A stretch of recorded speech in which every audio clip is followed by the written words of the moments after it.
مصر يوم القيامة وأن أعمال بني آدم وقولهم توزن. وقال مجاهد القسطاس العدل بالرومية ويقال القسط مصدر المقسط وهو العادل وأما القاسط وهو الجائر. حدثنا أحمد بن أشكاب قال حدثنا محمد بن فضيل عن عمارة بن الكعكاء عن أبي زرعة عن أبي هريرة رضي الله تعالى عنه قال قال النبي صلى الله عليه وسلم كلمتان حبيبتان إلى الرحمن خفيفتان على اللسان ثقيلتان في الميزان سبحان الله وبحمده سبحان الله العظيم. صدق رسوله النبي الكريم.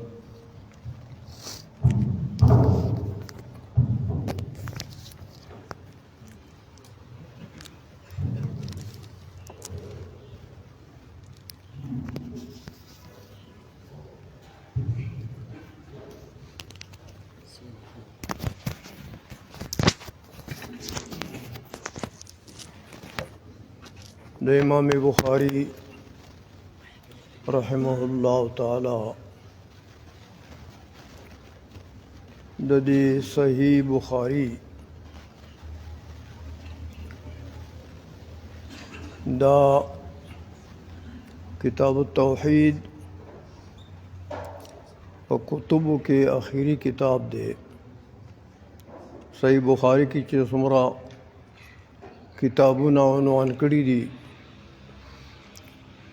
داغین دا کتاب التوحید آخری کتاب دے اور چسمرہ ابواب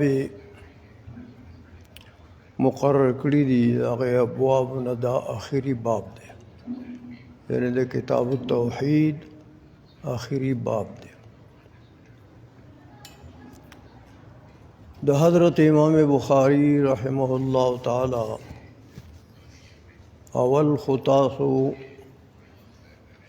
چہ صحیح بخاری کے داغو کم طریقہ کار دے. ہاں اردو تو سمجھتے ہیں سارے حضرات؟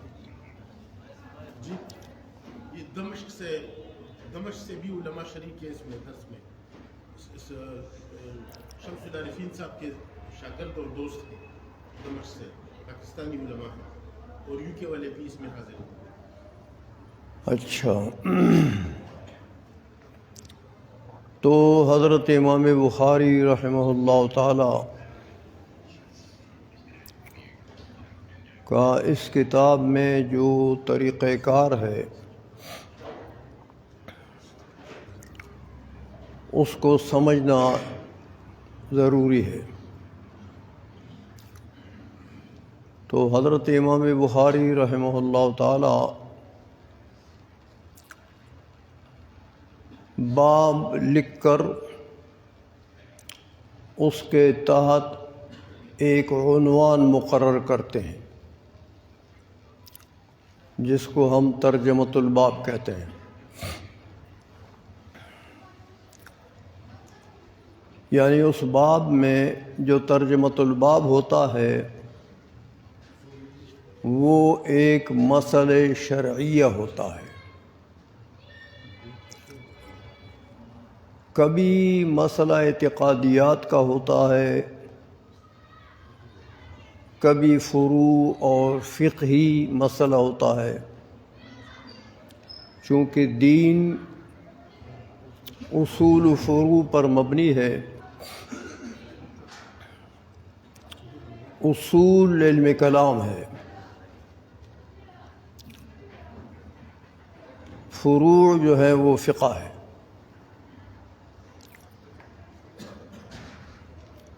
تو دونوں سے دین مرکب ہے.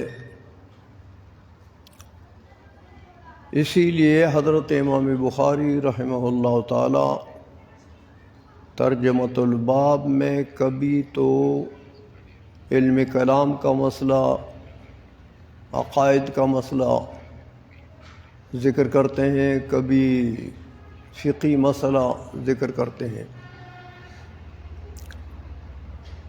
تو یہ جو مسئلہ ہوتا ہے ترجمۃ الباب میں جس کا ذکر ہو، حضرت امام بخاری رحمہ اللہ تعالیٰ کے نزدیک وہ ایک دعویٰ ہوتا ہے. جو بھی مسئلہ ہو وہ بمنزل ایک دعوے کے ہوتا ہے، اور اس ترجمۃ الباب کے ذیل میں جتنی احادیث امام بخاری رحمہ اللہ تعالی نقل کرتے ہیں ان میں یا تو پوری حدیث یا جز حدیث اس مسئلے کے لیے، اس دعوے کے لیے دلیل ہوتی ہے۔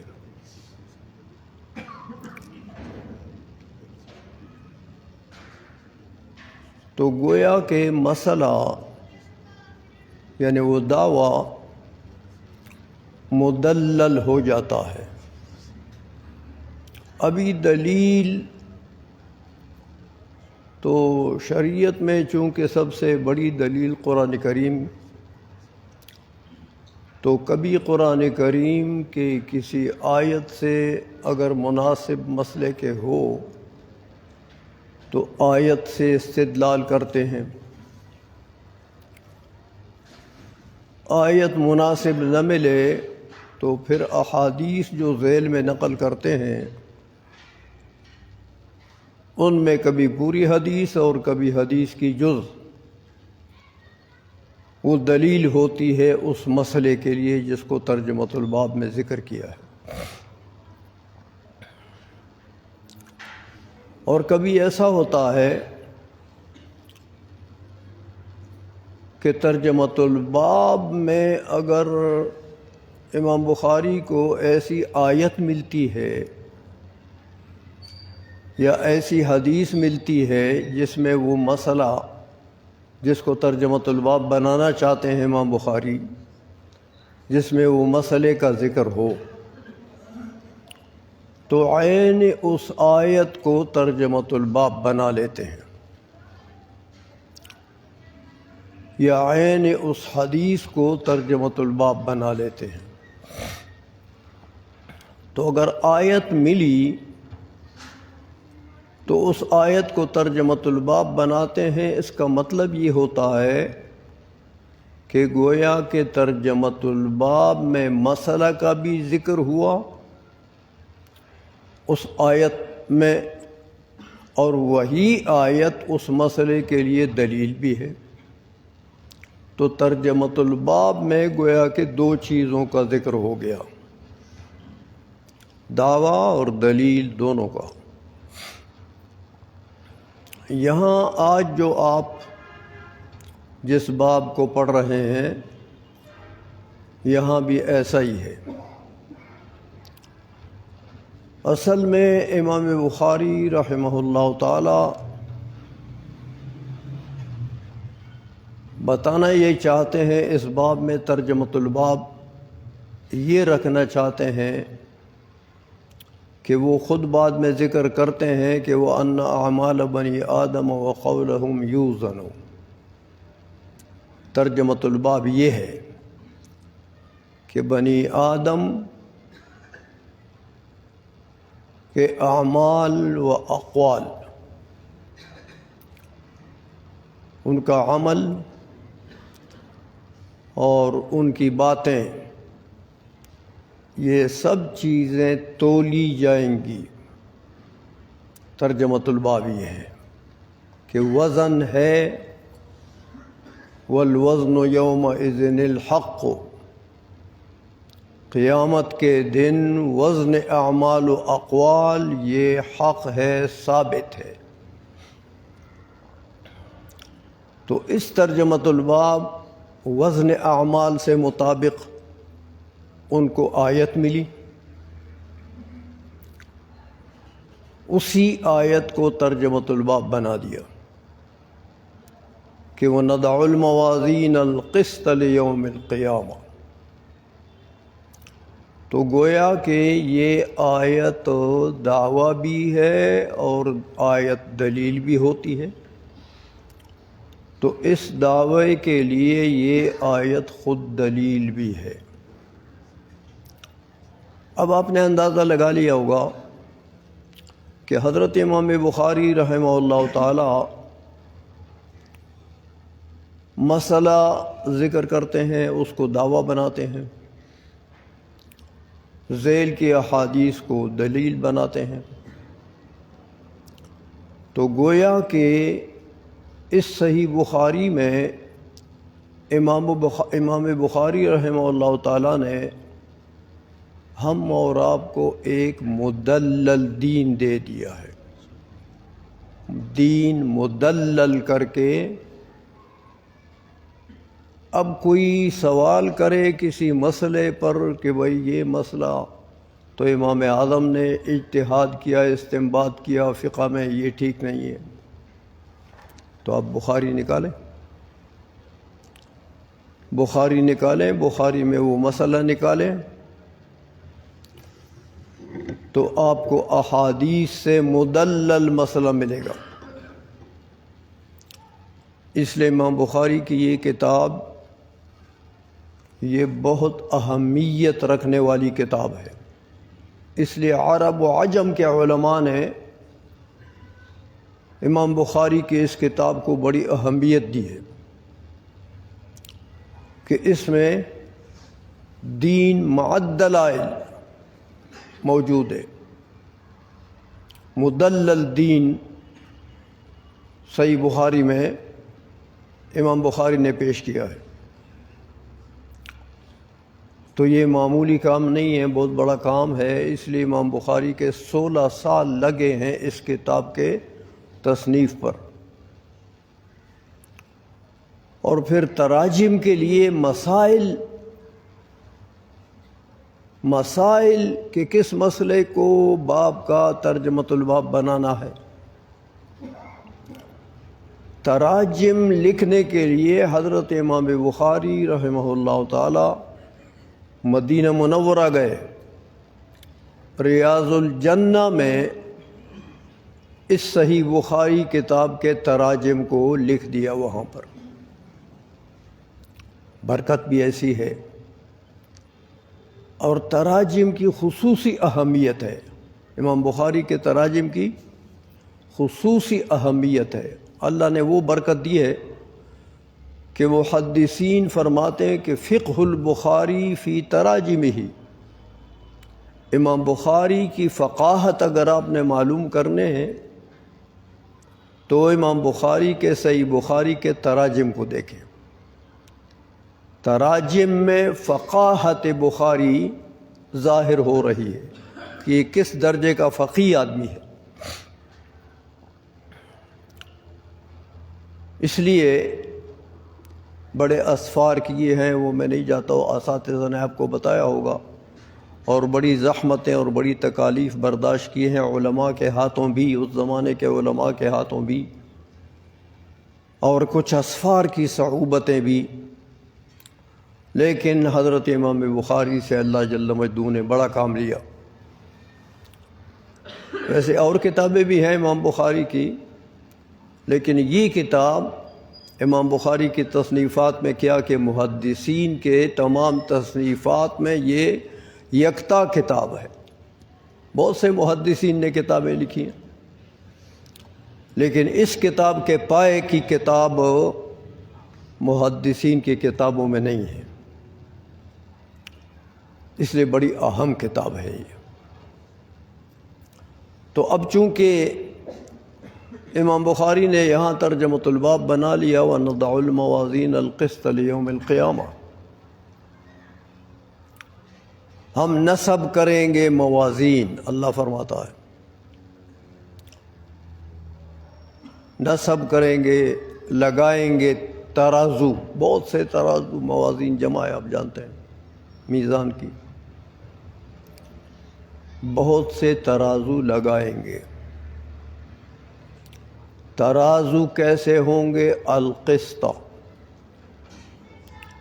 کب لگائیں گے؟ لیوم القیامہ، یعنی فی یوم القیامہ۔ یہ حروف جارہ ایک دوسرے کے معنی میں مجازن آتے ہیں، آپ کو پتہ ہے،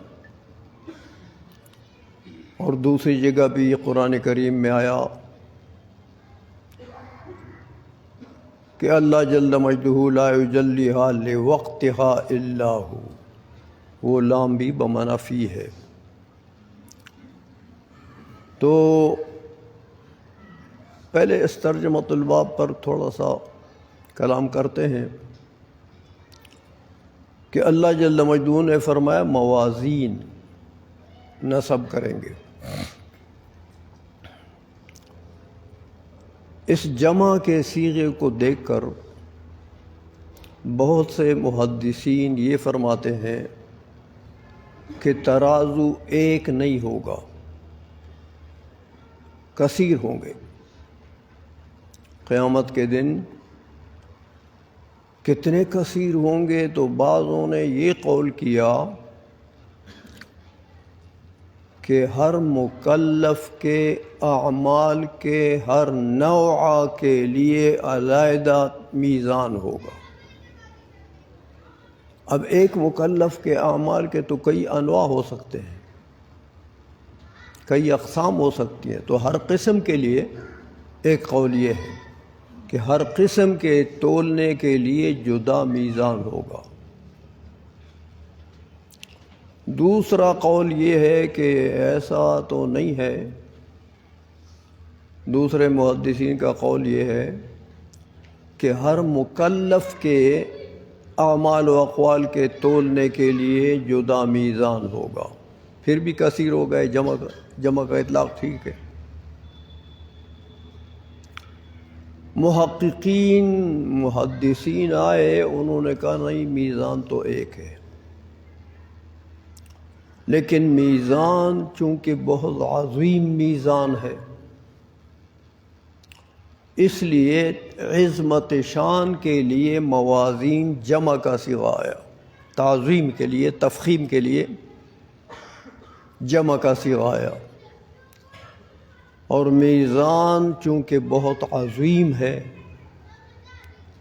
اتنا عظیم ہے کہ محدثین لکھتے ہیں کہ ایک پلڑے میں اگر یہ زمین و آسمان اور ما فیہما جو کچھ بھی ہے یہ سارا ڈال دیا جائے تو وہ پلڑا بھرے گا نہیں.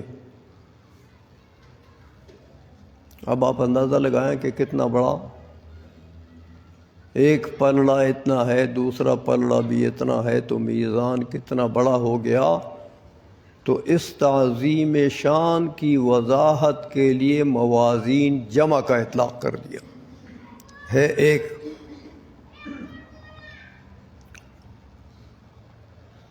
اب تول ہوگا اعمال کا اس میزان سے.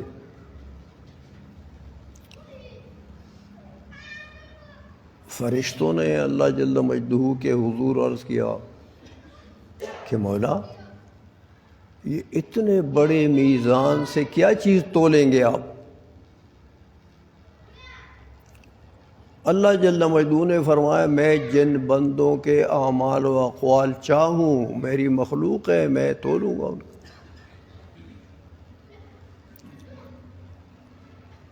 فرشتوں نے عرض کیا مولا اس کے ایک پلڑے کو کون ہوگا جو اپنے اعمال و اقوال سے اس کو بھر دے گا؟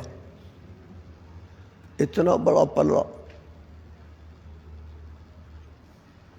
اللہ جل مجدہ نے جواب دیا کہ میں جس سے راضی ہو جاؤں ایک بسم اللہ الرحمن الرحیم سے بھی اس کو بھر دوں گا. جس نے بسم اللہ الرحمن الرحیم پڑھا ہے وہ بھی اس کے بھرنے کے لیے کافی ہے. دوسری روایت میں آتا ہے کہ حضرت داؤد علیہ السلام نے رب کریم سے سوال کیا کہ مولا وہ میزان تو دیکھا، وہ کیسا میزان ہے، وہ تو دیکھا. دعا قبول ہوئی. داؤد علیہ السلام نے میزان کو دیکھا، جیسے نظر پڑ گئی بے خود ہو گئے. میزان کا اتنا روب، اتنی ہیبت آ گئی داؤد علیہ السلام پر کہ دیکھ کر بے خود ہو گئے. باوجود اس کے کہ بڑی شان ہے داؤد علیہ السلام کی بھی، اولو العزم نبی ہے، لیکن بے خود ہو گئے. جب افاقہ ہوا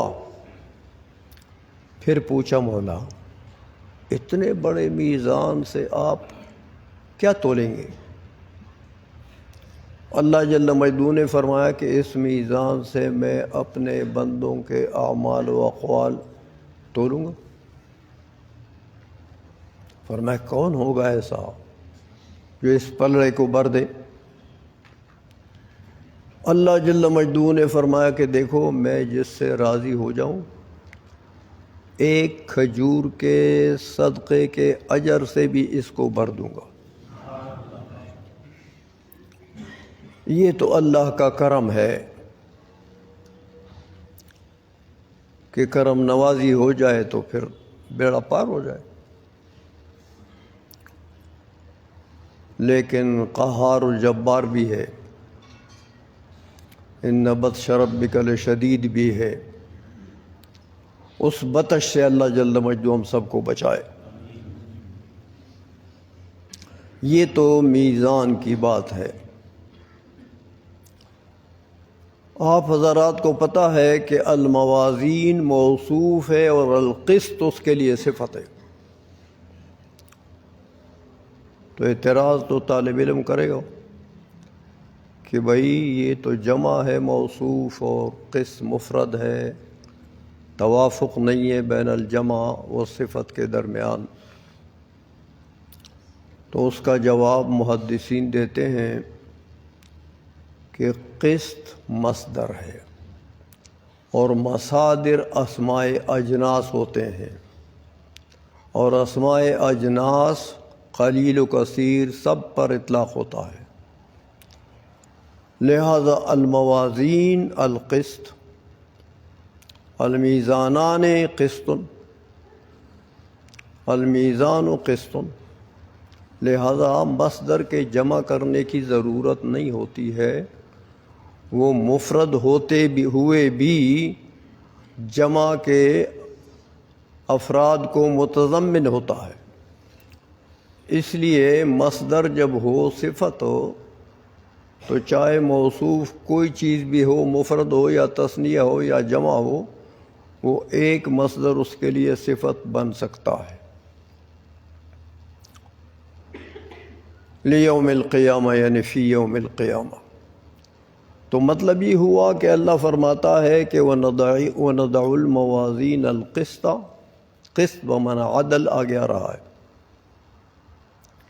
وَأَمَّا الْقَاسِطُونَ إِنَّ اللَّهَ يُحِبُّ الْمُقْسِطِينَ،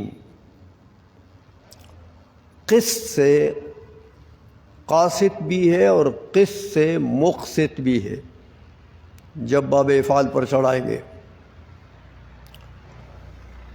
تو یہ تفصیل آگے آ رہی ہے۔ تو قسط بمعنی عدل جب مجرد ہو مصدر ہو تو مطلب یہ ہے کہ الموازین العادلات، ندع الموازین العادلات، ایسے میزانوں کے، ایسے میزان کے ہم نصب کریں گے، ایسے میزان کو جو میزان عدل ہے، میزان انصاف ہے، وہاں کوئی گڑبڑ تول میں، جیسے یہاں لوگ تول میں گڑبڑ کرتے ہیں نا، تو وہاں وہ گڑبڑ نہیں ہوگی فی یوم القیامہ۔ اب امام بخاری رحمہ اللہ تعالی اس آیت کو ترجمۃ الباب بنا کر اس کا مطلب آپ کو بتاتے ہیں کہ معنی کیا ہوا، مطلب کیا ہے اس آیت سے۔ فرمایا مطلب یہ ہے کہ وَأَنَّ أَعْمَالَ بَنِي آدَمَ وَقَوْلُهُمْ يُوزَنُ، یہ مطلب ہے کہ بنی آدم کے اقوال و اعمال کو تولا جائے گا۔ تو آپ نے پڑھا ہے کہ اعمال جمع ہے، اقوال بھی ایک، امام بخاری کے ایک شاگرد نے روایت کی ہے کہ اقوال لفظ ہے، دوسرے نے روایت کی قول مفرد کے صیغے سے، لیکن امام بخاری کے ایک شاگرد نے ان سے روایت کی اقوال کی۔ اس لیے یہاں دو نسخے ہیں۔ تو اعمال و اقوال تولے جائیں گے۔ بظاہر تو یہ معلوم ہوتا ہے کہ اعمال جمع ہے، اور آپ کو پتہ ہے کہ جمع کی جب اضافت ہو جائے تو استغراق کے لیے ہوتی ہے، جمعیت باطل ہو جاتی ہے اور مضاف میں استغراق مراد ہوتا ہے۔ تو مطلب یہ ہوا کہ جمیع اعمال بنی آدم، جمیع اقوال بنی آدم تولے جائیں گے۔ لیکن آپ نے اس بخاری میں پڑھا کہ 70,000 لوگ ایسے ہوں گے کہ بروز محشر ان کو بے حساب جنت میں بھیجا جائے گا۔ بخاری میں آپ نے پڑھا ہے، حدیث ہے کہ قیامت کے دن اللہ جل مجدو 70,000 افراد کو بلا حساب و کتاب جنت میں بھیجے گا۔ اس لیے علماء لکھتے ہیں کہ یہ ہے تو عام، اعمال عام ہے، یعنی جمیع اعمال کو شامل ہے، لیکن عام مخصوص البعض بھی تو ہوتا ہے، آپ نے اصول فقہ میں پڑھا ہے۔ تو عام ہے لیکن یہ مخصوص البعض ہے، وہ 70,000 لوگ اس سے مستثنا ہیں۔ اور پھر علماء لکھتے ہیں کہ ان 70,000 کی برکت سے اللہ جل مجدو ہر ایک کے ساتھ کچھ اور 70,000 بھی شامل کرے گا۔ تو بہرحال جتنے بھی اللہ جل مجدو بے حساب جنت میں بھیجتا ہے وہ اس عام سے مستثنا ہے۔ تو یہ عام مخصوص البعض ہے۔ اسی طرح دیکھو، آپ نے پڑھا علم کلام کی کتابوں میں کہ جو بندہ ایسا ہے جس نے فقط کفر کیا، نہ کوئی عمل صالح کیا، نہ کوئی صحیح عمل کیا، نہ برا عمل کیا، نہ اچھا عمل کیا، صرف کفر کیا، وہ بھی جہنم میں بے حساب جائے گا۔ اس کے ساتھ بھی حساب کتاب نہیں ہے، وہ سیدھا جہنم میں کفر کی وجہ سے جائے گا کہ ان اللہ لا یغفر ان یشرک بہ ویغفر ما دون ذلک لمن یشاء۔ تو کفر سے معدون تو بخشتا ہے، بغیر توبے کے بھی بخشتا ہے، لیکن کفر کو بغیر توبے کے نہیں بخشتا۔ لہذا کافر ہے اگر اس نے کفر کیا ہے اور کوئی اور گناہ بھی نہیں کیا، کوئی اور ثواب کا کام بھی نہیں کیا، تو ایسا کافر بھی سیدھا بے حساب و کتاب جہنم میں جائے گا۔ تو یہ لوگ مستثنا ہیں میزان کے تول سے۔ تو یہ عام ہے لیکن مخصوص البعض ہے۔ ان اعمال بنی آدم واقوالہم توزن۔ اب حضرت امام بخاری رحمہ اللہ تعالی بہت بڑے عالم ہیں، لغات کے بھی عالم ہیں، احادیث کے تو 6 لاکھ احادیث جس کے حافظے میں ہو، جس کی کھوپڑی میں ہو، تو آپ اندازہ لگائیں کہ کتنا بڑا فاضل آدمی۔ 6 لاکھ احادیث، یہ یہاں تو چند ہزار احادیث جمع ہوئے ہیں۔ اس میں بخاری میں تو بہت چن چن کر حدیث کو جانچا پڑتال کیا۔ جہاں امام بخاری کو یقین ہو گیا کہ یہ حدیث سندن صحیح ہے، اس کو یہاں نقل کیا۔ لیکن 6 لاکھ احادیث میں سے 1 لاکھ صحیح احادیث امام بخاری کو یاد تھی۔ ٹوٹل 6 لاکھ یاد تھی، لیکن ان میں سے صحیح احادیث 1 لاکھ۔ پھر ان صحیح احادیث میں سے چن کر یہ امام بخاری نے کتاب بنائی ہے۔ تو بہرحال چونکہ ترجمۃ الباب کی آیت میں قسط کا لفظ آیا، وَنَضَعُ الْمَوَازِينَ الْقِسْطَ۔ اب امام بخاری رحمہ اللہ تعالی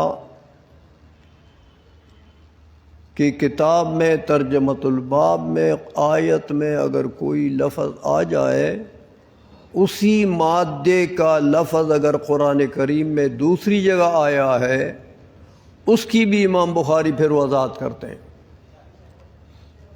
جو ترجمۃ الباب میں آیا اس کی تو وضاحت ہے ہی ہے، لیکن قرآن میں دوسری جگہ اگر اسی مادے سے کوئی لفظ آیا ہے تو اس کی بھی امام بخاری وضاحت فرماتے ہیں۔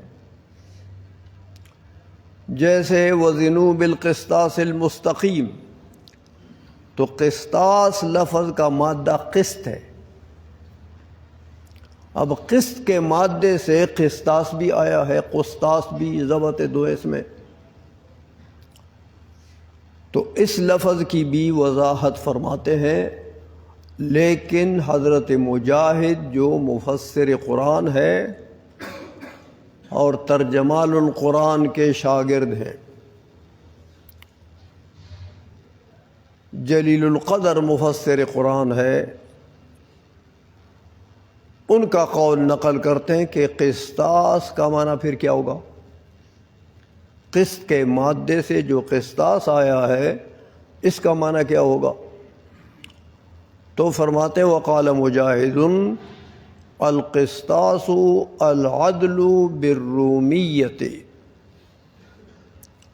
قسطاس جو قرآن میں آیا، حضرت مجاہد فرماتے ہیں کہ رومی زبان میں اس کا معنی ہے عدل۔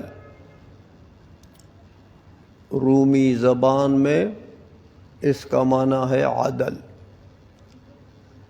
تو اب دیکھو عربی تو ایسی زبان ہے کہ یہ تو امام بخاری اس پر پورے قادر ہیں، لیکن رومی زبان کی جو مناسبت تھی اس لفظ کے ساتھ وہ بھی بیان کر دیا کہ رومی زبان میں اس کا معنی ہے عدل، حضرت مجاہد نے فرمایا۔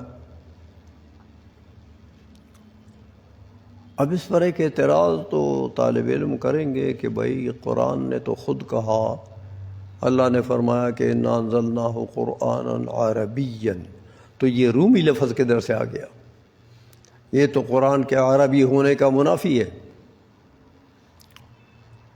لیکن محدثین نے اس کا بھی جواب دیا کہ بھائی قرآنًا عربیًا جو اللہ نے فرما دیا وہ باعتبار اکثر کلمات اور اسلوب عربی کے اعتبار سے ہے کہ قرآن کا اسلوب عربی ہے اور اکثر کلمات عربی ہیں۔ تو اگر کوئی ایک آدھ کلمہ دوسری زبان کا بھی آ جائے تو وہ عربیت کے منافی نہیں ہے۔ ایک دوسرا جواب یہ دیتے ہیں کہ یہ عربی لفظ ہے لیکن رومی زبان میں بھی استعمال ہو گیا، تو ایسا ہوتا ہے نا، توافق لغتین کہتے ہیں اس کو، کہ جب دو لغات میں دو زبانوں میں ایک لفظ استعمال ہو جائے تو اس کو توافق لغتین کہتے ہیں۔ کہتے ہیں یہ اتفاق ہے کہ رومی زبان میں بھی یہ لفظ مستعمل ہے، عربی میں بھی مستعمل ہے، تو ایسا ہوتا ہے۔ ہمارے پشتو میں بھی بہت سے الفاظ فارسی کے ہیں، مشترک الفاظ ہیں، اسی طرح ہر زبان میں اردو میں بھی کئی الفاظ فارسی کے ہیں، کئی الفاظ عربی کے ہیں، تو یہ ہوتا رہتا ہے کہ لغات میں ایک دوسرے لغات کے الفاظ دوسرے لغات میں استعمال ہو جاتے ہیں، لیکن یہ ایک لفظ ایک آدھ لفظ اگر غیر عربی کا آ جائے تو یہ قرآن کے عربیت ہونے کے منافی نہیں ہے۔ اب ایک بات سمجھ لیں، یہ تو امام بخاری لگے ہوئے ہیں قسط کے مناسب الفاظ کو تلاش کر کے ان کی وضاحت فرماتے ہیں، لیکن ایک بات سمجھ لیں، یہ جو مسئلہ ہے جو امام بخاری نے ترجمۃ الباب بنایا، براہ راست امام بخاری معتزلہ کا رد کرنا چاہتے ہیں. چونکہ امام بخاری بڑے حساس آدمی ہیں، کہیں دور سے بھی کوئی اہل سنت کے عقیدے کے خلاف کسی کا عقیدہ ہو اور دور کی مناسبت بھی وہاں مل جائے امام بخاری کو تو پھر اس کا رد کرتے ہیں. تو ندع الموازین یہ جب ترجمۃ الباب بنایا قصدن و عمدن، یہ معتزلہ کے رد کے لیے بنایا ہے کہ معتزلہ کا عقیدہ یہ ہے کہ بروز قیامت تول نہیں ہوگا، اعمال کا تول، اقوال کا تول نہیں ہوگا. اور وہ دلیل دیتے ہیں کہ دیکھو بھائی اعمال ہیں تو یہ بھی اعراض ہیں. ہم جب ایک عمل کرتے ہیں، فرض کرو نماز پڑھتے ہیں تو قیام کرتے ہیں نا پہلے، لیکن قیام جب ختم ہوا رکوع میں آپ چلے گئے تو وہ قیام کدھر ہے؟ وہ تو ایک عرض تھا جو فنا ہو گیا. اسی طرح سجدے میں آپ گئے تو رکوع کدھر ہے؟ معدومات ہیں، معدوم ہو جاتے ہیں. اسی لیے علماء نے لکھا کہ العرض لا یبقی زمانین، عرض میں بقا نہیں ہوتی ہے، عرض تو فنا ہو جاتا ہے. حدوث کے بعد اس کی فنا ہے، حدوث کے بعد اس کی بقا نہیں ہے. تو جب یہ معدومات، اسی طرح اقوال بھی ہیں. میں ایک بات کرتا ہوں، پچھلی بات سے پہلی والی بات کدھر گئی؟ تو وہ بھی فنا ہے، معدومات ہیں. اعمال ہیں کہ اقوال ہیں، یہ سب اعراض ہیں اور یہ فنا ہو جاتے ہیں، ان میں بقا نہیں ہے. تو جب فنا ہو گئے، معدومات ہو گئے، تو اعادہ معدوم تو محال ہے. تو معتزلہ کہتے ہیں کہ یہ معدومات ہو گئے تو معدومات کو تو نہیں تولا جاتا، ان میں تو کوئی وزن نہیں ہوتا معدومات میں. اس لیے کس کو تولتے ہو؟ وہ موجود ہے ہی نہیں. جو عمل ہے یا قول ہے اس کا وجود ہی نہیں ہے. تو تول کا تعلق تو موجودات سے ہوتا ہے، معدومات سے نہیں ہوتا. موجودات تولے جاتے ہیں. یہ دلیل دی معتزلہ نے کہ اعمال و اقوال کا تول ہو نہیں سکتا، یہ تو معدومات ہیں. اہل سنت و جماعت نے جواب دیا اس کا کہ دیکھو، دو جواب دیے. ایک جواب تو یہ دیا، حضرت عبداللہ بن عباس رضی اللہ تعالیٰ عنہما کا قول ہے، ارشاد ہے آپ کا. وہ فرماتے ہیں کہ ان اعمال و اقوال کو اللہ جل مجدہ بروز قیامت جسد دے دے گا. ہر عمل کو اللہ جل مجدہ جسد عطا فرما دے گا، تو وہ عرض نہیں رہے گا بلکہ جوہر بن جائے گا. اب اجساد کو تو تولا جاتا ہے، موجودات ہو گئے، تولا جاتا ہے.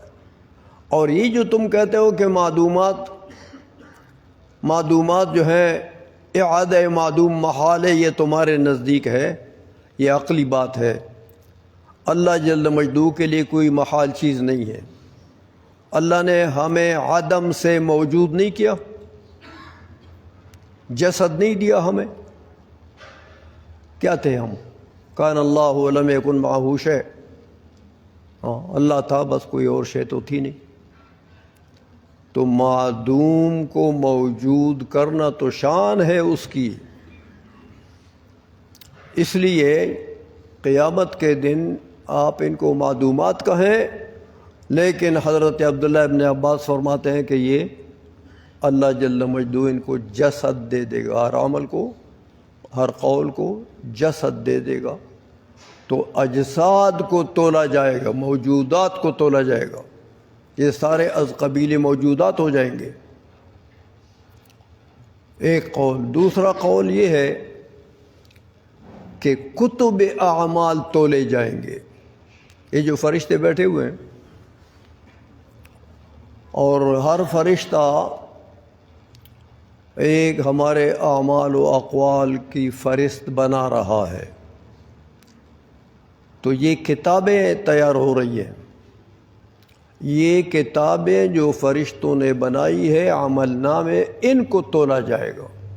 تو وہ تو اجساد ہیں، اور اس کے اوپر وہ ترمذی شریف کے اور دوسرے محدثین نے بھی یہ حدیث نقل کی، جس کو حدیث بطاقہ کہتے ہیں، آپ نے کئی مرتبہ سنی ہوگی۔ اس حدیث بطاقہ کو دلیل کے طور پر یہاں پر پیش کرتے ہیں کہ حضور نے فرمایا میری امت میں سے ایک بندہ ایسا ہوگا جس کو اللہ جل مجدہ میدان محشر میں دوسرے بندوں سے جدا کر دے گا، اور ان کو پھر ان کے پاس عمل نامے رکھ دیے جائیں گے۔ 99 سجلات، 99 کتابیں، ہر کتاب کی بڑائی طول اور عرض کتنا ہوگا؟ فرماتے ہیں محدثین کہ ہر کتاب کا طول و عرض اتنا ہوگا جو حد نظر ہے۔ انسان کی حد نظر جہاں تک جاتی ہے، تو ہر کتاب کا طول و عرض اتنا لمبا چوڑا ہوگا، اور ان 99 سجلات میں سب کے سب گناہ لکھے ہوں گے، اس میں نیکی ایک بھی نہیں ہوگی۔ وہ اس کے سامنے رکھ دیے جائیں گے۔ جب یہ پڑھ لے گا تو اللہ جل مجدہ فرمائے گا کہ دیکھو میرے فرشتوں نے تمہارے ساتھ کوئی زیادتی تو نہیں کی ہے کہ تم نے کوئی بد عمل نہ کیا ہو اور ادھر لکھا ہوا ہو، ایسی کوئی بات ہے؟ یہ کہے گا نہ مولا، فرشتوں نے میرے ساتھ زیادتی نہیں کی۔ پھر اللہ فرمائے گا کہ اچھا تیرا کوئی عذر ہے کہ یہ اتنے بڑے گناہ تم نے کیوں کیے؟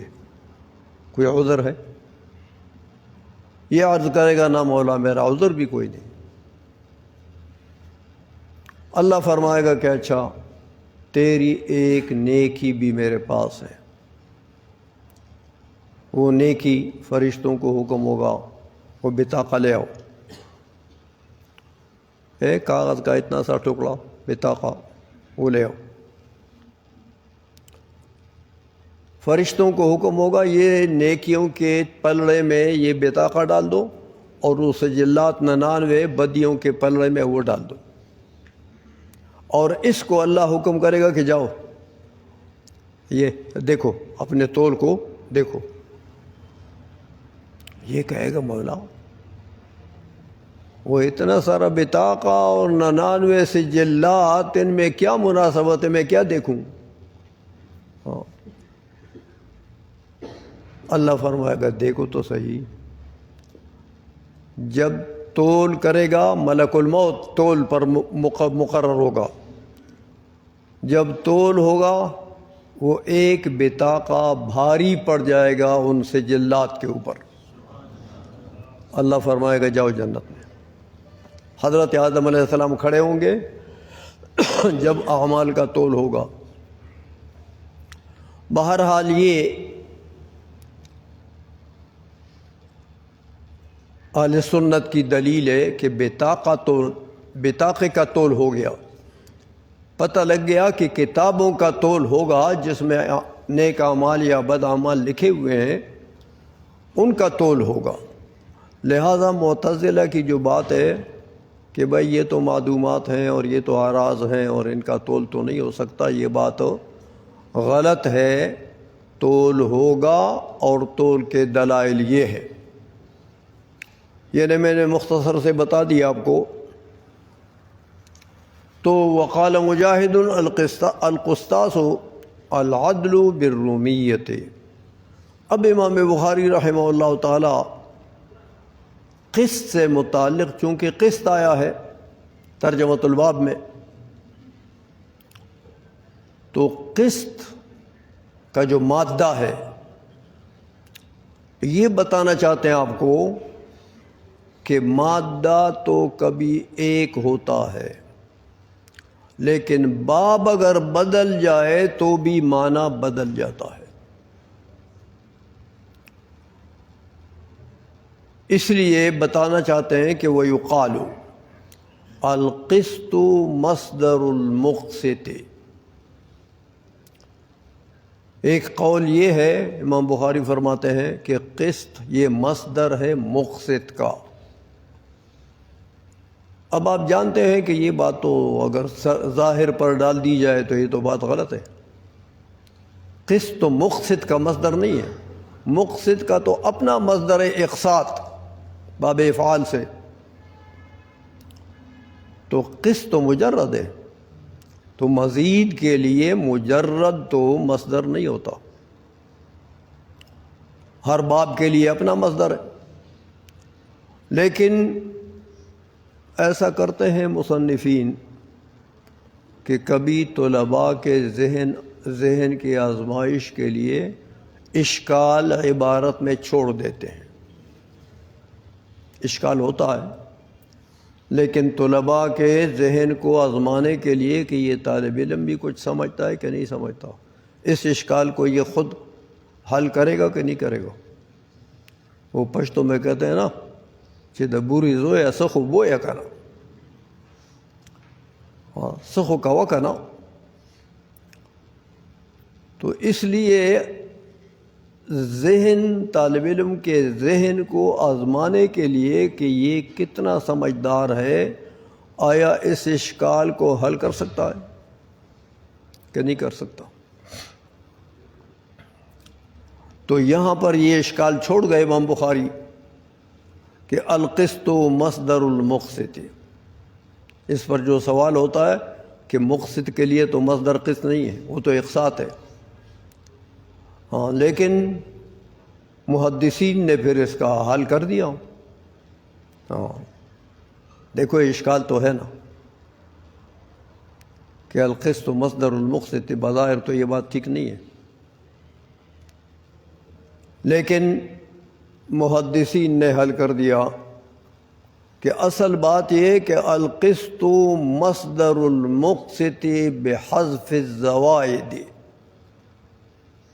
مقسط سے زوائد حذف کر دو تو کیا رہ جائے گا؟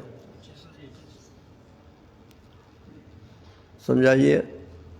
لہذا جب زوائد حذف ہو جائیں گے تو اس میں فاعل کا صیغہ اگر رکھنا ہے تو قاسط ہو جائے گا، تو قاسط کے لیے تو قسط مصدر ہے نا. یا دوسری بات یہ کرتے ہیں کہ القسط مصدر المقسط. مقسط کا مصدر ہے اقساط، اور اقساط مزید ہے قسط کا. لہذا قسط جو ہے یہ مقسط کے مصدر کے لیے مصدر ہے.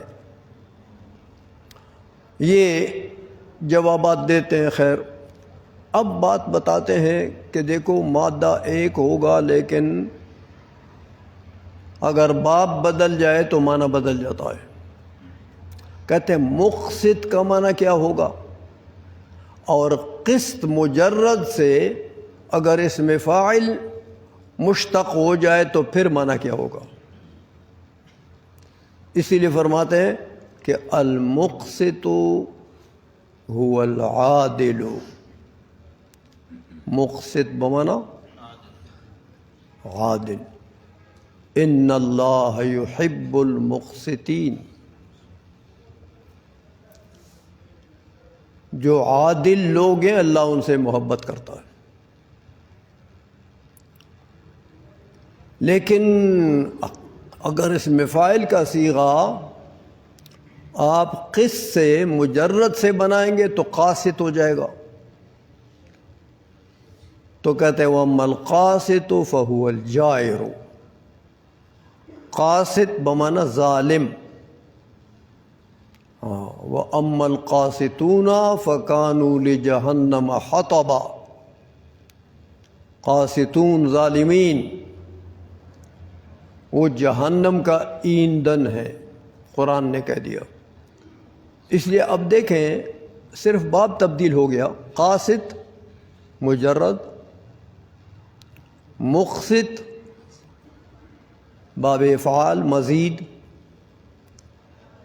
مادہ تو ایک ہے وہی قسطا، وہی قاف سین طا، مادہ ایک ہے، لیکن عربی زبان امام بخاری نے بتایا آپ کو کہ عربی زبان ایسی فصیح و بلیغ زبان ہے اور بڑی وسیع زبان ہے کہ یہاں مادہ اگر ایک بھی ہو لیکن باب تبدیل ہو گیا تو معانی میں تضاد آ گیا۔ ظلم اور عدل دونوں ضدین ہیں نا، تو قاسط بمعنی ظالم، مقسط بمعنی عادل، باب افعال میں چلا دیا تو اب عادل بن گیا۔ یہ حضرت امام بخاری رحمۃ اللہ علیہ نے اصل میں جو ان کے ترجمۃ الباب میں قسط لفظ آیا تھا اسی سے متعلق یہ بات ہے ساری، کہ اس مادے سے جو بھی لفظ آئے ان کے پورے معانی بتا دیے جائیں۔ یہ تو حضرت امام بخاری رحمہ اللہ تعالیٰ نے جو ترجمۃ الباب مقرر کیا، اس ترجمۃ الباب میں جو قسط کا لفظ آیا اس کے ما لہو اور ما علیہ کا انہوں نے وضاحت فرما دی ہے۔ اب ایک بات سمجھ لیں کہ حدیث جب امام بخاری نقل کرتے ہیں تو وہاں 3 حصے ہوتے ہیں امام بخاری کہ اکثر احادیث میں، بعض میں تو تراجم نہیں ہے، صرف باب ہیں، آپ نے پڑھا ہے، باب ہے، عنوان نہیں ہے، ترجمۃ الباب نہیں ہے، بعض میں تو ایسا ہے، لیکن اکثر میں تو ترجمۃ الباب ہے۔ تو ایک ترجمۃ الباب ہوتا ہے، دوسری سند حدیث ہوتی ہے، تیسری متن حدیث ہوتی ہے۔ یہ 3 حصے ہوتے ہیں۔ تو متن حدیث سے فقہاء اور مجتہدین بحث کرتے ہیں۔ جو حضور کا قول ہوتا ہے اس سے بحث کرنا محدثین کا کام نہیں ہے۔ محدثین صرف سند سے، رجال سند سے بحث کرتے ہیں، ان کا میدان بحث سند ہے۔ آگے متن حدیث جو حضور کا قول ہو اس سے ان کا کام نہیں ہے، محدثین کا کام نہیں ہے۔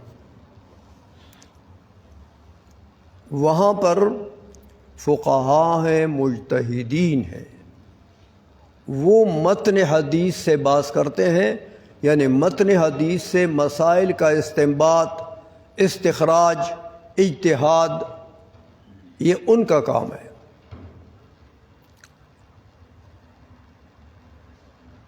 اسی لیے امام ترمذی دیکھو، امام بخاری کے شاگرد ہیں لیکن فی نفسی ہی بہت بڑے فاضل آدمی ہیں۔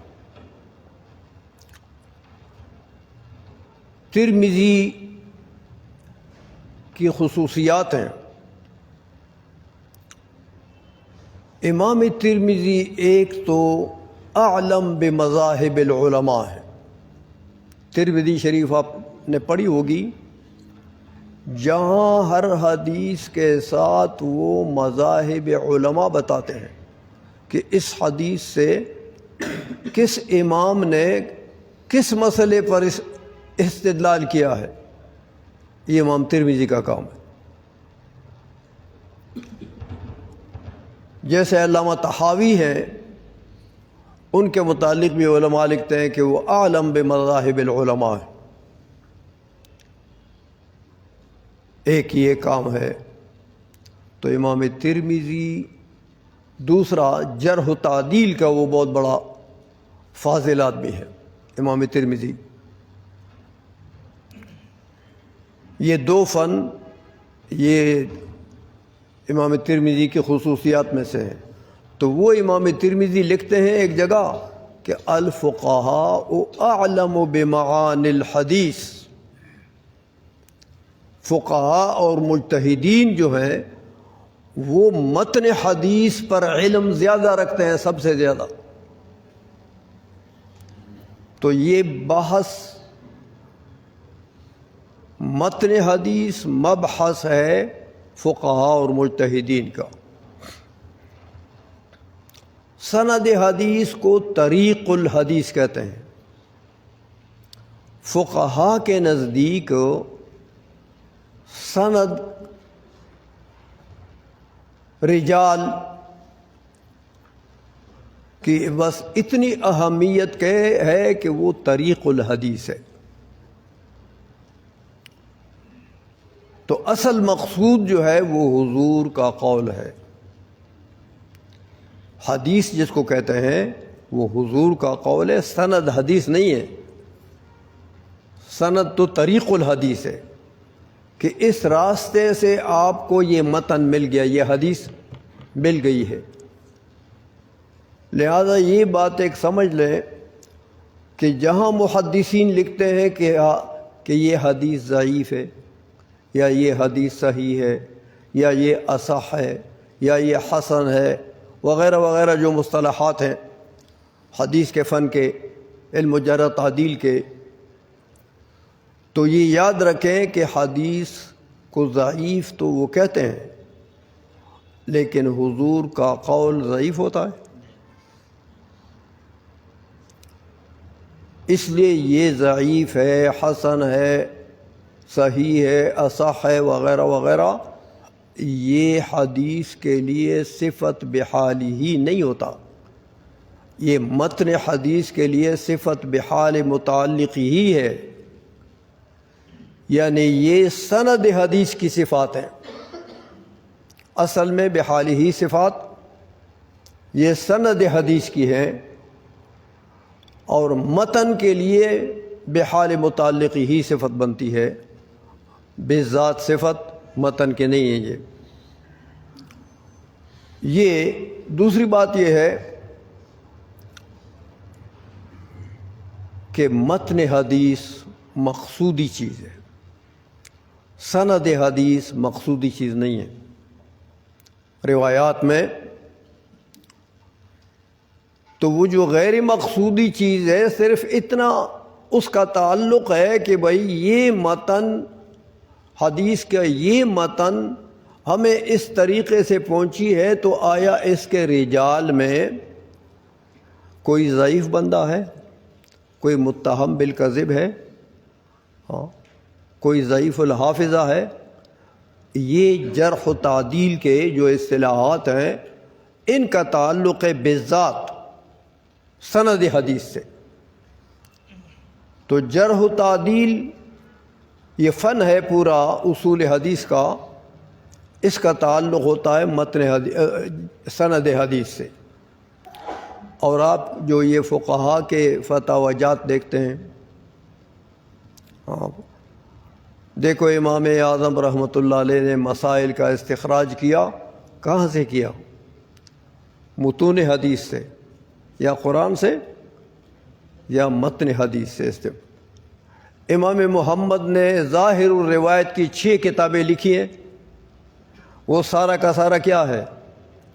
وہ متن حدیث سے استنباط ہے۔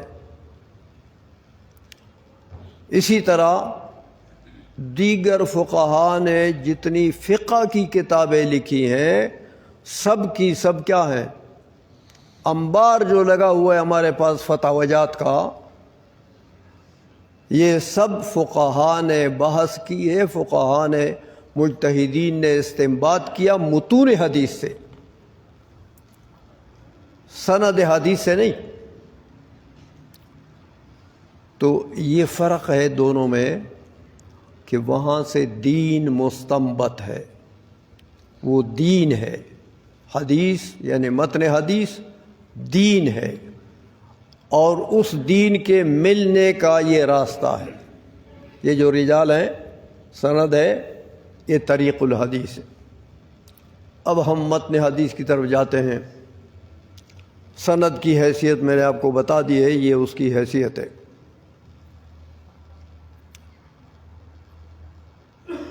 حضرت ابو ہریرہ رضی اللہ تعالی عنہ اس متن حدیث کے حضور سے راوی ہیں۔ حضرت ابو ہریرہ کو آپ جانتے ہیں، کثیر روایت صحابی ہے۔ ایک جگہ بخاری میں آپ نے پڑھا ہے، ایک جگہ فرماتے ہیں کہ لوگ کہتے ہیں کہ ابو ہریرہ نے بہت سی روایتیں کی ہیں حضور سے، کثیر روایتیں، تو ابو ہریرہ روایت نہیں کرے گا تو کیا کرے گا؟ خود فرماتے ہیں کہ میرے انصار دوست احباب تو اپنے کھیتوں میں کھیتی باڑی کرتے ہیں، تو ان کا بہت سارا ٹائم ادھر لگ جاتا ہے، حضور کے خدمت سے غائب ہوتے ہیں۔ کچھ مہاجرین جو ہیں وہ تجارت میں، بازاروں میں وہ تجارت کرتے ہیں، تو حضور سے غائب رہتے ہیں، تو ابو ہریرہ پیٹ بھر کر حضور کے مجلس میں رہتا ہے۔ ہاں، اس لیے ابو ہریرہ کی روایات تو زیادہ ہیں کہ ان کی صحبت حضور کے ساتھ کثیر رہی ہے،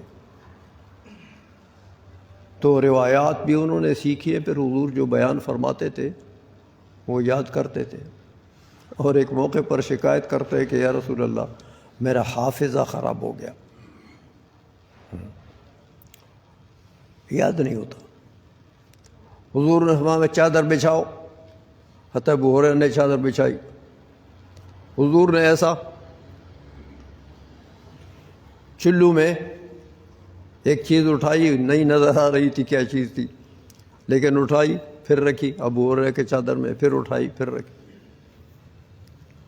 پھر حضرت ابو ہریرہ کو فرمایا کہ اب اس چادر کو اپنے سینے سے لگا دو، چادر کو اٹھایا اور سینے سے لگا دیا۔ حضرت ابو ہریرہ کہتے ہیں کہ واللہ باللہ اس کے بعد مجھے ایک بات بھی بھولی نہیں ہے، جو بھی میں نے سنی ہے، تو حضور نے حافظہ بھی عطا فرما دیا بھائی۔ تو حضرت ابو ہریرہ کو پھر یاد کیوں نہ ہو؟ بہرحال ان کی بڑے فضائل ہیں، لیکن یہاں پر فرماتے ہیں کہ حضور نے فرمایا کہ کلمتان حبیبتان الی الرحمن، کلمتان جز کا اطلاق کل پر ہے، یعنی کلامان، آپ نے پڑھا ہے نحو وغیرہ میں کہ کلمہ جز کلام ہوتا ہے، تو جز کا اطلاق کل کے اوپر ہوتا ہے مجازاً، کبھی کل کا اطلاق جز پر بھی ہوتا ہے مجازاً۔ تو کلمتان بمعنی کلامان، دو جملے ہیں، دو کلام ہیں، حبیبتان الی الرحمن، رحمان کو محبوب ہیں۔ حبیب آپ نے پڑھا ہے کبھی بمعنی مبنی للفاعل آتا ہے، کبھی مبنی للمفعول ہوتا ہے، یہاں مبنی للمفعول ہے۔ حبیبتان الی الرحمن، رحمان کو محبوب کلمے ہیں، تو یہاں بھی حبیبتان کی جو صفت ہے کلامان کی، یہ بحال متعلق ہی ہے۔ کلامان اللہ کو محبوب ہیں، یہ مطلب نہیں ہے کہ ان دو جملوں سے اللہ کی محبت ہے، یہ مطلب نہیں ہے۔ مطلب یہ ہے کہ ان دو جملوں کے قائلین سے اللہ کی محبت ہے، جو یہ دو جملوں پر تلفظ کرے گا، بولے گا، پڑھے گا، ان سے اللہ کی محبت ہے۔ اصل معنی یہ ہے۔ اب محبت کو تو آپ پڑھ چکے ہیں کہ محبت نام ہے میلان قلب کا، تو اللہ کی محبت کا کیا مطلب؟ اللہ کا تو قلب نہیں ہے، تو یہ بھی قانون آپ نے پڑھا ہے پھر کہ جس لفظ کا اپنا حقیقی معنی مراد نہ لے سکے بندہ، اللہ کے شان کے لائق نہ ہو، تو پھر اس کا لازمی معنی مراد ہوتا ہے، لازمی معنی۔ قاضی بیضاوی نے بھی اس قانون کو نقل کیا ہے، بہت علماء نے نقل کیا ہے، اس کا لازمی معنی مراد ہوتا ہے۔ تو یہاں محبت کا حقیقی معنی جب مراد نہیں ہو سکتا تو اس کا لازمی معنی مراد ہے، یعنی ایصال الخیر، جس سے آپ کی محبت ہو، اس کو خیر پہنچاتے ہیں نا، اس لیے یہاں پر محبت کا معنی ایصال الخیر، یعنی مطلب یہ ہوا کہ ان دو کلامین کے قائلین کو اللہ جل مجدہ خیر و برکت دیتا ہے، ان دو کلامین کے قائلین کو اللہ جل مجدہ خیر دیتا ہے، برکت دیتا ہے۔ حبیبتان الی الرحمن۔ آگے فرمایا خفیفتان علی اللسان۔ آپ حضرات میں جو تجوید کے علماء ہوں تو وہ جانتے ہوں گے کہ ان سبحان اللہ و بحمدہ سبحان اللہ العظیم، یہ دو کلامین ہیں، ان میں حروف شدیدہ میں سے ایک با ہے بس، باقی سارے حروف خفیفہ ہیں۔ تو جب کثیر حروف خفیفہ ہیں تو مرکب بھی خفیف ہوگا، اس لیے خفیفتان کا مطلب ایک تو یہ ہے کہ باعتبار مادہ خفیف ہے علی اللسان، چونکہ حروف شدیدہ نہیں ہے۔ دوسرا فرماتے ہیں محدثین کہ یہ تشبیہی کلام ہے، جیسے اس کلام اس بندے کے ساتھ تشبیہ ہے کہ جس بندے نے 1 کلو روئی اٹھائی ہوئی ہو، روئی ہلکی چیز ہے نا، 1 کلو 2 کلو روئی کاندھے پر رکھ کر اور جا رہا ہو، سفر کر رہا ہو، تو اس روئی کے حمل اور اٹھانے کی وجہ سے اس کو کوئی مشقت تو نہیں ہوتی ہے، جس طرح اس بندے کو اس روئی اٹھانے سے مشقت نہیں ہوتی ہے، ثقل نہیں محسوس ہوتا ہے، اسی طرح جو بندہ ان کلمتین پر تکلم کرے گا اس کو بھی کوئی ثقل محسوس نہیں ہوتا ہے، تشبیہی کلام ہے۔ لسان پر تو خفیف ہے، بڑی زیادہ ترغیب ہے۔ دیکھو کلمتان موصوف ہیں اور حبیبتان الی الرحمن پہلی صفت، خفیفتان علی اللسان دوسری صفت، ثقیلتان فی المیزان تیسری صفت۔ اور ثقیلتان فی المیزان کو دیکھو، یہ امام بخاری رحمہ اللہ تعالیٰ نے ترجمۃ الباب کے اوپر استدلال کیا اس سے کہ تول ہے نا بھائی، تول نہ ہوتا تو یہ دو کلمتین ثقیل فی اللسان کا کیا مطلب؟ ثقل اور خفت تو تول سے معلوم ہوتی ہے کہ فلاں شے ثقیل ہے کہ خفیف ہے، یہ تو تول سے پتہ لگتا ہے۔ تو پتہ لگا قیامت کے دن کلمات کا تول ہے، تو جب کلمات کا تول ہے تو کلمات اقوال ہے نا، تو اقوال کا تول ہے۔ اس سے استدلال کیا امام بخاری نے، اس لیے اس روایت کو نقل کیا یہاں پر۔ ثقیلتان فی المیزان، میزان میں بھاری ہیں۔ کیوں بھاری ہے؟ کیسے بھاری ہے؟ فرمایا کہ ان کلمتین کے قائل نے جو یہ کلمتین بولے ہیں، ان کو ورد رکھا ہے، اللہ جل مجدہ نے ان دو کلمتین کے قائل کے لیے اتنا ثواب اور اجر مقرر کیا ہے کہ وہ جب تول میں ڈالے جائیں گے تو ثقیلتین ہوں گے۔ اتنا زیادہ اجر، اتنا زیادہ ثواب ان دو کلمتین کے قائل کے لیے اللہ نے مقرر کیا ہے کہ وہ اجر اور ثواب جب ڈالا جائے گا تو پھر وہ نیکی والا پلڑا بھاری ہو جائے گا.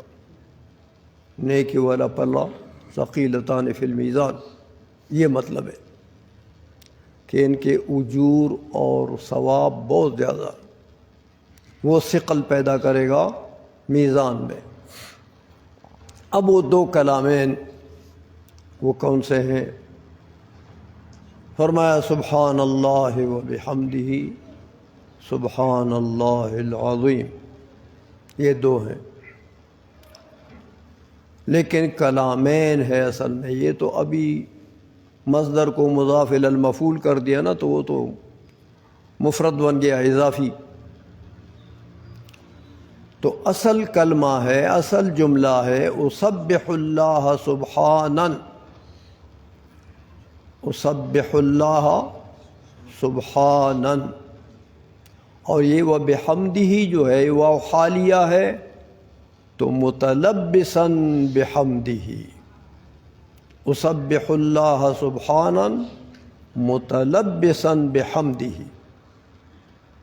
اور دوسرا جملہ اسبح اللہ العظیم، سبحان اللہ العظیم، اسبح اللہ العظیم.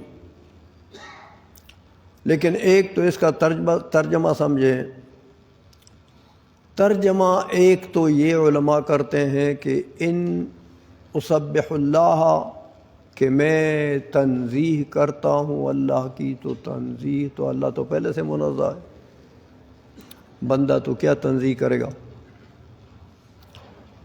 تو صحیح ترجمہ یہ ہے کہ میں تسبیح اور اللہ جل مجدہ کو تمام عیوب و نقائص سے پاکی بیان کرتا ہوں، اللہ کی تمام عیوب و نقائص سے تنزیہ بیان کرتا ہوں.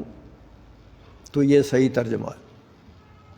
یا پھر یہ دوسرا ترجمہ یہ کرتے ہیں کہ میں اپنے آپ کو ان لوگوں کے زمرہ میں شامل کرنا چاہتا ہوں جو اللہ جل مجدہ کی تمام عیوب و نقائص سے تنزیہ بیان کرتے ہیں. میں اپنے آپ کو اس زمرے میں شامل کرنا چاہتا ہوں. یہ تو اس کا ترجمہ ہوا. اب ذرا یہ بات سمجھ لیں کہ سبحان یہ تو مصدر ہو گیا وہ اسبح کے لیے، اسبح فعل فاعل حذف ہو گئے، تو سبحان مصدر کو گویا کہ مضاف کر دیا مفعول کی طرف، سبحان اللہ بن گیا. تو سبحان کا لفظ اس کے لفظی تحقیق میں یہ بات ہے کہ یہ لفظ مصدر ہے. اسبح کے لیے یہ مصدر ہے. اسبح اللہ تسبیحا، تو یہ مجرد ہے، تو مجرد کے لیے فعل مجرد بھی پایا گیا ہے. اور اگر دوسرا قول یہ کہ یہ اسم مصدر ہے. اصل مصدر ہے تسبیح، باب تفعیل کا جو مصدر ہے یہ اس کا اسم ہے، یعنی اسم مصدر ہے بمعنی تسبیح کے. دوسرا قول یہ ہے کہ یہ مصدر تاکیدی ہے. اسبح کے لیے سبحان میں تسبیح کے معنی میں یہ اسم تاکید ہے. جیسے آپ ضرب تو ضربن کہتے ہیں نا، تاکیدی مصدر ہے. تیسرا قول یہ ہے کہ یہ مصدر نوعی ہے. مصدر نوعی یوں آتا ہے، دوسری مثال اس کی یہ ہے کہ جیسے آپ کہتے ہیں کہ عظم السلطان تعظیماً، سلطان کی تعظیم کرو لیکن وہ تعظیم جو اس کے شان کے لائق ہو، تو نوعہ ہو گیا۔ تو یہاں پر بندہ اسبح اللہ تسبیحاً جو کہتا ہے کہ میں اللہ جل مجدہ کی تسبیح اور تنزیہ بیان کرتا ہوں، وہ تسبیح و تنزیہ جو اللہ کے شان کے لائق ہے، اللہ کے شان کے لائق ہے۔ تو یہ مصدر نوعی کا قول بھی یہاں پر ہے کہ مصدر نوعی ہے۔ سبحان کا لفظ، اور یہ معنی کی طرف اب جاتے ہیں کہ سبحان کا مصدری معنی تو تنزیہ بیان کرنا، اللہ جل مجدہ کا تمام عیوب و نقائص سے۔ لیکن ایک بات یاد رکھیں کہ باری تعالی جل مجدہ کی صفات کے کئی اقسام ہیں، موٹی موٹی بڑی بڑی دو قسمیں ہیں۔ صفات سلبیہ جن کو تنزیہات بھی کہتے ہیں، صفات جلال بھی کہتے ہیں، اور صفات ثبوتیہ۔ ثبوتیہ کی پھر کئی قسمیں ہیں، ثبوتیہ حقیقیہ محضہ، ثبوتیہ حقیقیہ ذات اضافت، ثبوتیہ اضافیہ محضہ۔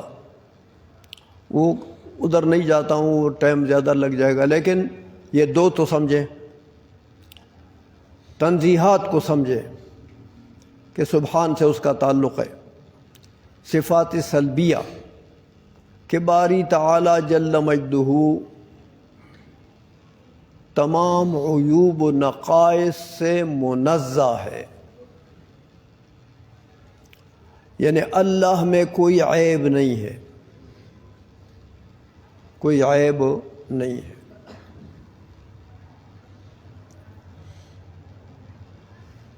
تمام عیوب سے تنزیہ، تمام نقائص سے تنزیہ۔ سبحان کا معنی تسبیح۔ بات ذرا سمجھ لیں، صفات سلبیہ کے طرف اشارہ ہے سبحان لفظ میں، سبحان اللہ و بحمدہ، تو بحمدہ میں اشارہ ہے صفات ثبوتیہ کمالیہ کی طرف۔ لیکن ڈبلنگ ہوگی، ابھی آپ دیکھ لیں گے کہ سبحان تمام عیوب سے منزہ ہے۔ تو دیکھو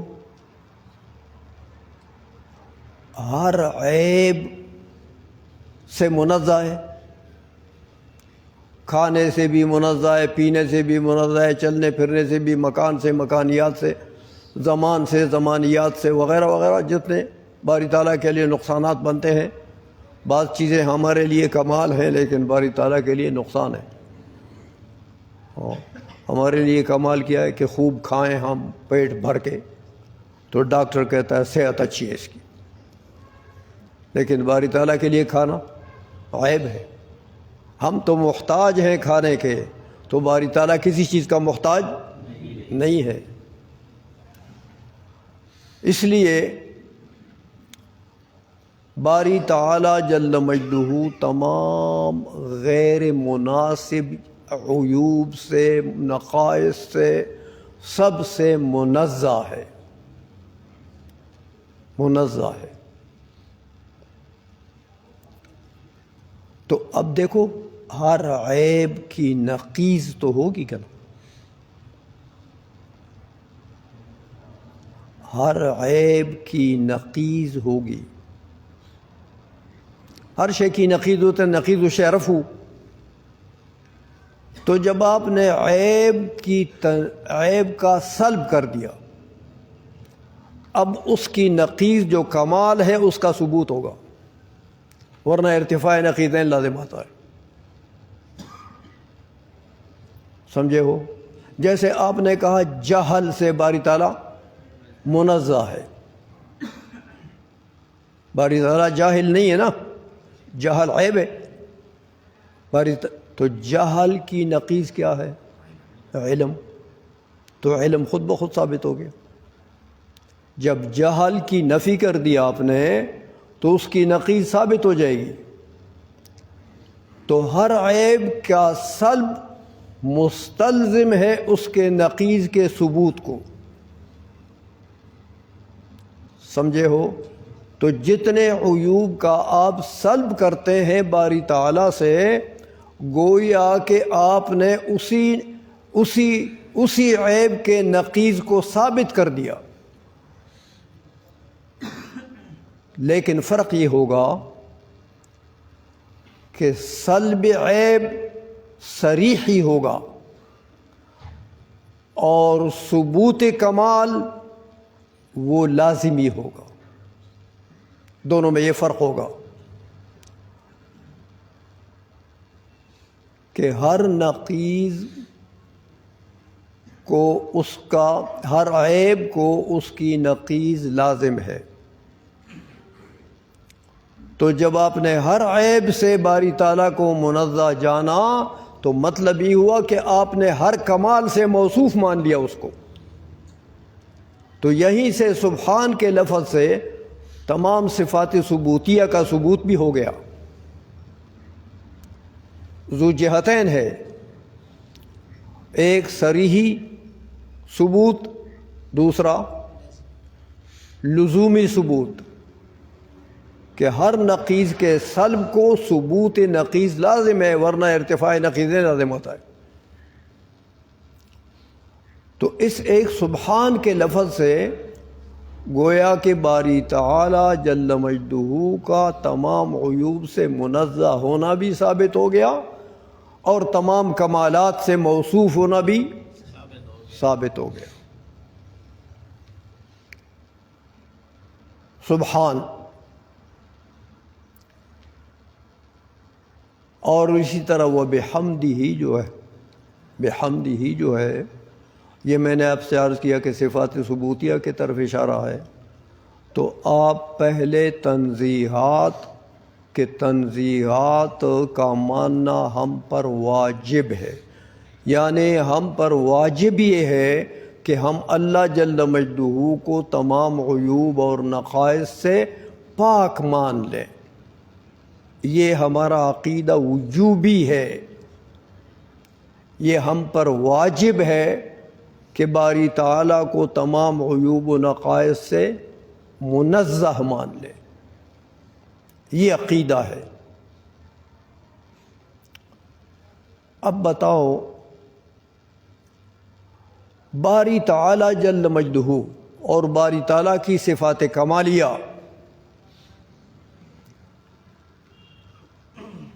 علم کلام آپ حضرات نے پڑھا ہوگا، معقولات کی کتابوں میں بھی ابتدا میں یہ باتیں ہوتی ہیں کہ باری تعالی جل مجدہ کی ذات بھی کیا ہے؟ واجب الوجود، ممکن الوجود نہیں ہے، واجب الوجود ہے. تو باری تعالیٰ کی جو صفات کمالیہ ہیں ثبوتیہ، ان کے متعلق محققین کا قول یہ ہے کہ یہ صفات باری تعالیٰ جل مجدہ کی ذات کا عین ہے. بعض تو کہتے ہیں نا لا عین ولا غیر، شرائط وغیرہ نے نقل کیا ہے، لیکن لا عین کا کیا مطلب؟ باعتبار مفہوم لا عین، اور باعتبار مصداق لا غیر. تو مطلب وہی ہوا کہ مفہوم تو ہر صفت کا اور ذات باری تعالیٰ کا الگ ہے نا، تو مفہوم کے اعتبار سے تو لا عین عین نہیں ہے، اور مصداق کے اعتبار سے لا غیر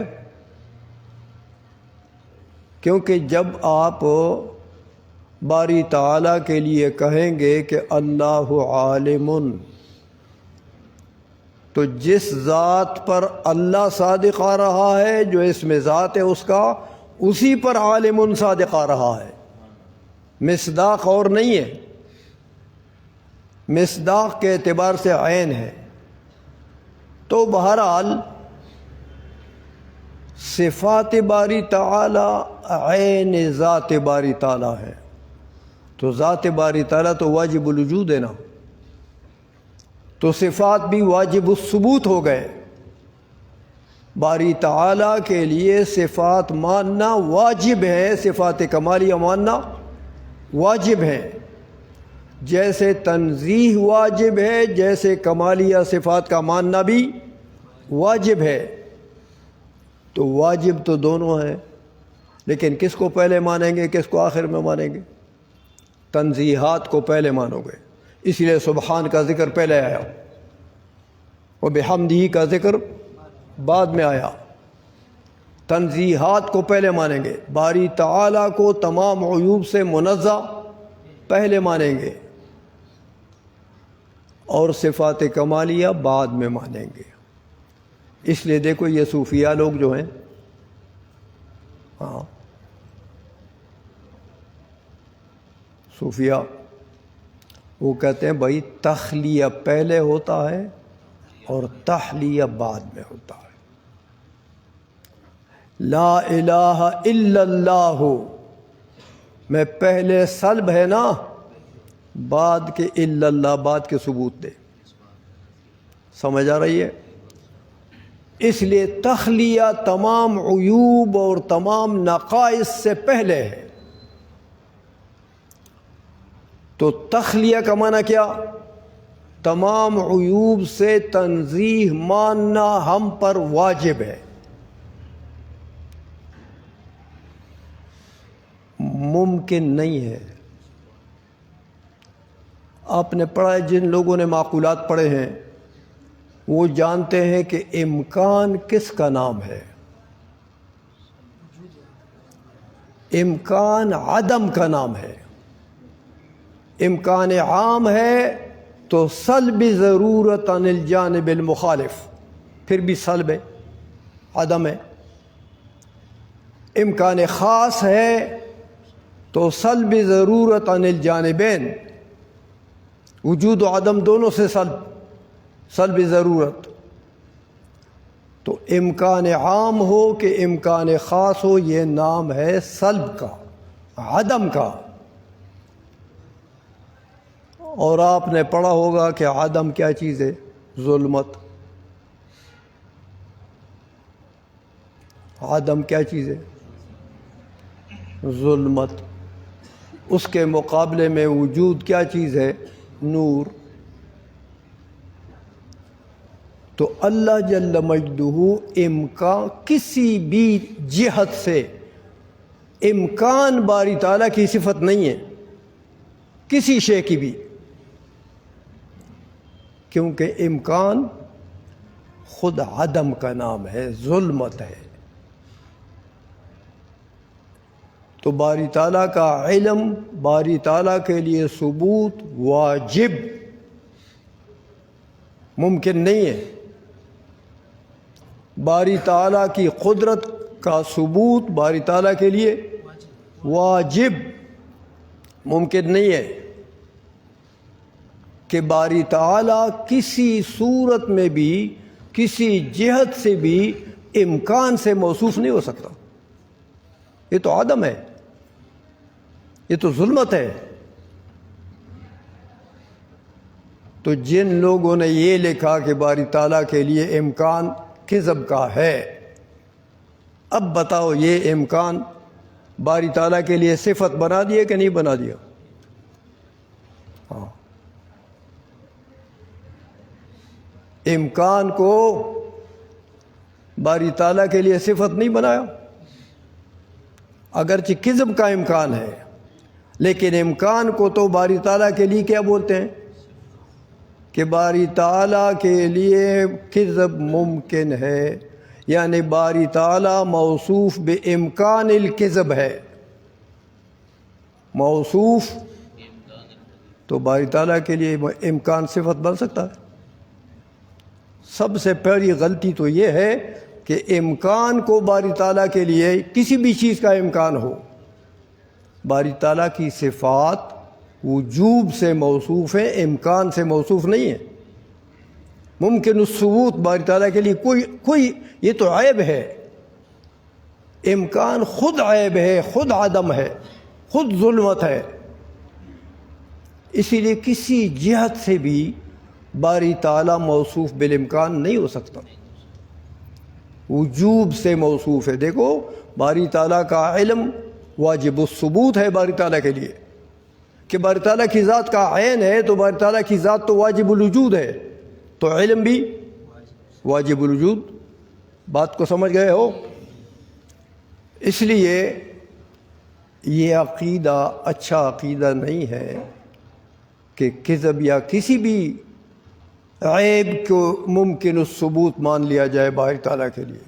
امکان بجائے خود ہے، امکان نفس سے امکان لے لو، جھوٹ موٹ کو مت ملاؤ، نفس سے امکان، تو نفس سے امکان عیب ہے، عدم ہے، ظلمت ہے۔ جو لوگ معقولات پڑھتے ہیں ان کو یہ پتہ ہوگا کہ عدم کس کا نام ہے، امکان کس کا نام ہے۔ بہرحال یہ کہ جو چیز باری تعالیٰ کی صفات کمالیہ ہیں، یہاں جب آپ تنزیحات کریں گے، عیوب کی تنزیح کریں گے، عیوب سے پاکیزگی بیان کریں گے، تو عیوب ہر عیب کی ایک نقیض ہوتی ہے۔ علم نقیض ہے جہل کی، تو جہل سے آپ جب تنزیح بیان کریں گے تو اس کا معنی یہ ہوا کہ عالم ہے، ورنہ ارتفاع نقیضین لازم آتا ہے۔ اس لیے سبحان کے لفظ سے ہی دو چیزیں ثابت ہوتی ہیں، ایک تنزیح تمام عیوب سے، دوسرا ثبوت صفات کمالیہ، کہ باری تعالیٰ تمام صفات کمالیہ سے موصوف ہے۔ یہ ہے ذات باری تعالیٰ اور یہ ہے صفات باری تعالیٰ۔ سبحان اللہ العظیم، دیکھو یہ سبحان کے لفظ کو مکرر ذکر کیا، اور حمد سے میں نے بتایا آپ کو کہ صفات ثبوتیہ کی طرف اشارہ ہے، اس کو ایک مرتبہ ذکر کیا۔ ہاں، پتہ لگا کہ تنزیحات کو حضور علیہ السلام زیادہ اہمیت دے رہے ہیں، کہ بھئی پہلے باری تعالیٰ کو تمام عیوب سے اچھی طرح منزہ مان لو، پھر آپ کمالیہ صفات ثابت کریں گے تو پھر بات ہو جائے گی۔ لیکن یاد رکھیں کہ اللہ کے لیے العیاذ باللہ ثم ایک عیب اگر اللہ کے لیے مان لیا، ایک عیب، تو پڑھتے رہیں آپ نمازیں، پھر لکھتے رہیں آپ کتابیں، پھر جب تک اس عیب سے توبہ نہیں کیا نمازوں سے مسلمان نہیں بنتا ہے۔ مسئلہ یہ ہے کہ جس ضرورت دینی کا جس نے انکار کیا وہ کافر ہو گیا، اب اس ضرورت دینیہ سے کا اقرار کرے گا اور گناہ سے توبہ کرے گا، پھر مسلمان ہوگا۔ اگر یہ ضروریات دین میں سے کسی ایک ضرورت کا انکار کرے اور اسی انکار پر ثابت قدم رہے اور پھر کتابیں بھی لکھتا رہے، دین کی کتابیں، نمازیں بھی پڑھتے رہیں، روزے بھی رکھتے رہیں، حج بھی کرتے رہیں، تو ان حج وغیرہ سے مسلمان ہو جائے گا۔ جب تک اس عیب سے توبہ نہیں کیا، جس عیب کی وجہ سے کافر ہوا، اس عیب سے توبہ کرے گا، پھر جا کے مسلمان ہوگا۔ یہ اسلام کا اور دین کا ایک اہم مسئلہ ہے، کفر و اسلام کا مسئلہ ہے۔ اس لیے یہ بڑی احتیاط کا مقام ہے کہ باری تعالیٰ جل مجدہ کو ہم تمام عیوب سے منزہ مان لیں، اور منزہ ماننا ہمارے اوپر واجب ہے، عقیدے کی بات ہے، واجب ہے، کوئی ممکن نہیں ہے، ممکنات میں سے کوئی شے ایسی نہیں ہے۔ تو باری تعالیٰ نہ امکان سے موصوف ہو سکتا ہے، نہ کسی عیب سے، نہ کسی نقصان سے۔ منزہ مانیں گے تو پھر صفات کمالیہ مانیں گے تو پھر مسلمان ہوں گے۔ اللہ جل مجدہ ہمیں صحیح عقائد پر عقیدہ رکھنے کی توفیق عطا فرمائے، اور زلات سے اور خطاؤں سے اور غلطیوں سے اللہ جل مجدہ ہماری حفاظت فرمائے۔ وصلی اللہ تعالی علی حبیبہ سیدنا محمد وآلہ وأصحابہ اجمعین برحمتہ۔ الحمد للہ رب العالمین والعاقبۃ للمتقین والصلاة والسلام علی سید الانبیاء والمرسلین وعلی آلہ واصحابہ اجمعین۔ اللہم ربنا تقبل منا انک انت السمیع العلیم وتب علینا انک انت التواب الرحیم۔ اللہم ربنا اغفر لنا ولوالدینا ولمشائخنا ولاساتذتنا ولمن له حق علینا ولإخواننا ولأخواتنا ولعشیرتنا ولأقاربنا ولأحبابنا ولجميع المؤمنين والمؤمنات والمسلمين والمسلمات الأحياء منهم والأموات برحمتك يا أرحم الراحمين۔ مولا قدوس، ان طلباء نے جو درس نظامی کی کتابیں مکمل کی ہیں اور صحیح بخاری اور دیگر دور حدیث کی کتابیں پڑھی ہیں، اور تیرے دین کو سیکھنے کے لیے انہوں نے اپنا گھر بار سہولتیں اور آرام و راحت کو قربان کیا ہے، مولا قدوس ان کی قربانیوں کو قبول فرما اور ان کو بابرکت اور علم نافع عطا فرما، اور مولا قدوس دارالعلوم کے لیے بھی دعا فرمائے، جو حضرات تعاون کرتے ہیں اللہ ان کے رزق میں مال میں برکتیں عطا فرمائے، اور طلباء کو اللہ جل مجدہ بابرکت اور نافع علم عطا فرمائے اور پختہ علم عطا فرمائے اور دین کے خادم بنائے۔ یاد رکھو، دین کی خدمت ہی اپنا وظیفہ بنا لو، دنیا کے پیچھے مت پڑو، اللہ کے دین کی خدمت کرو۔ درس و تدریس سے بہترین خدمت دین کی اور نہیں ہے۔ علوم دینیہ کی تدریس کرو تو دین تدریس کی برکت سے دین باقی ہے، تقریر کی وجہ سے نہیں۔ تقریر تو بندہ کر لیتا ہے لیکن چند بندے سن لیتے ہیں،